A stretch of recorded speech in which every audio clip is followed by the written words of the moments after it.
I mean, that is a basic, as I said in my unified theory of money video, there's a basic flaw of capitalism and Marxism is that they're completely obsessed about human beings as material for not for the human being's own use, but self-use, but for them to use.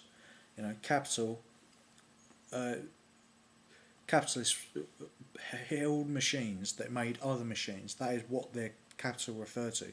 Marxist idea was to use human beings to service that capital, to reach the highest point of capitalism and then convert them into communalism, you know, where the term communism comes from. But the problem is of course, if you've gone for a system where it's parasitical capitalism, only those people with a parasitical viewpoint of life are going to succeed. It's impossible then to go into a communal type of system. Whereas modern rational ways of doing things and modern developments in economics say that it's human talent and human information and the worth of everybody in society and the nation that make progress possible by the application of new technology on resources to increase the actual real money supply rather than just creating more currency. But you can see that in my unified theory of money video series.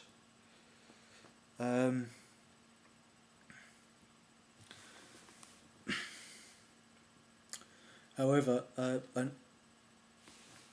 I'm just talking about the. However, altruistic intention can lead to negative outcomes. In reference to what I was talking about with both Marxism trying to co-opt people by saying, we'll get to this point and then we'll spontaneously become a communal society, or in terms of altruism being altruistic intentions can lead to negative outcomes for individuals, men, women, or society in general from what the topics that I've covered before this point in the video. Right, so however, a altruistic intention can lead to negative outcomes. If the altruistic intent was not given enough thought, in ethical terms, a woman's right to choose is not a right but a liberty, a privilege given by the state to that person because they're in an exceptional circumstance. A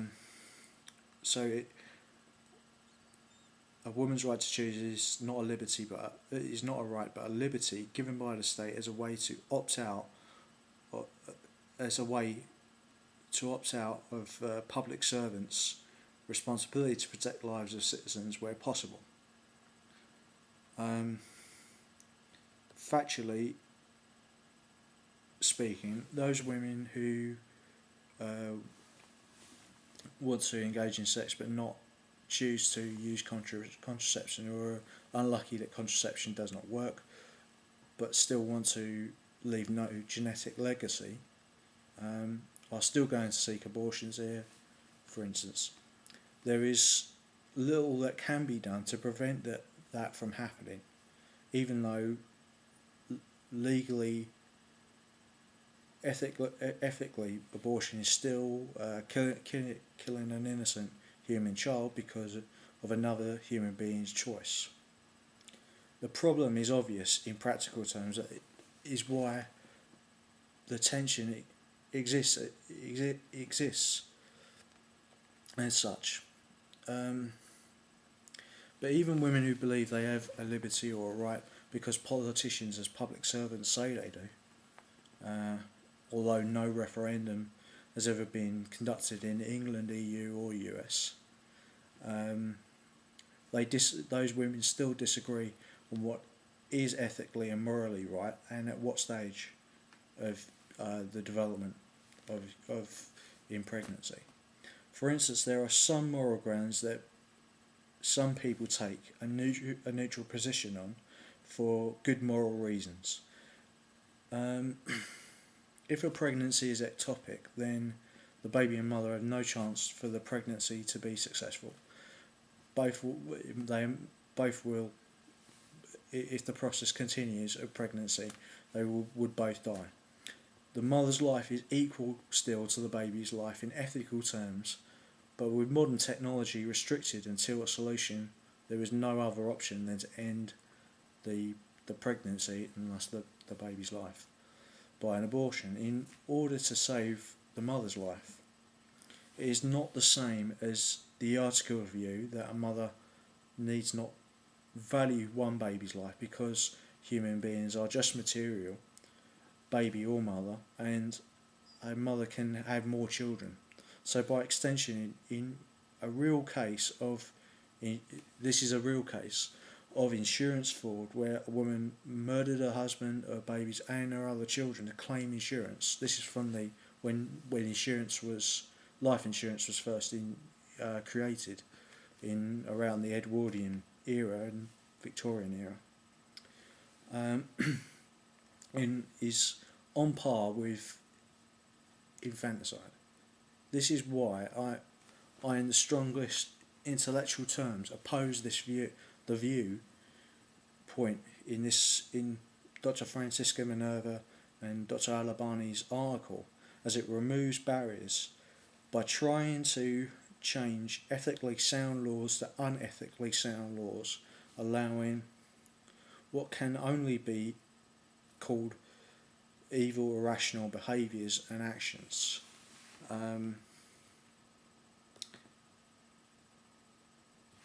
People often raise the case of women who have been raped which cause conception. It would be a tough ethical subject to think on. Does society believe in genetic predetermination based on empirical evidence? That was what a lot of eugenicists believe, for not because they were evil, but because they had an altruistic desire to help society be better, brighter, stronger, etc.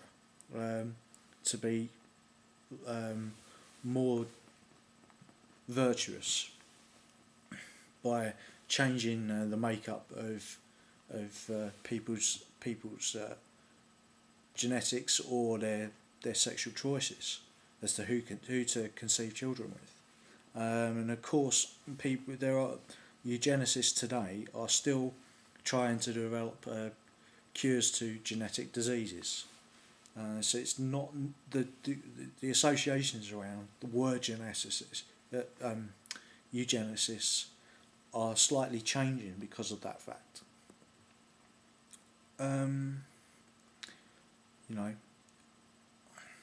So people often raise the case of women who have been raped which cause conception.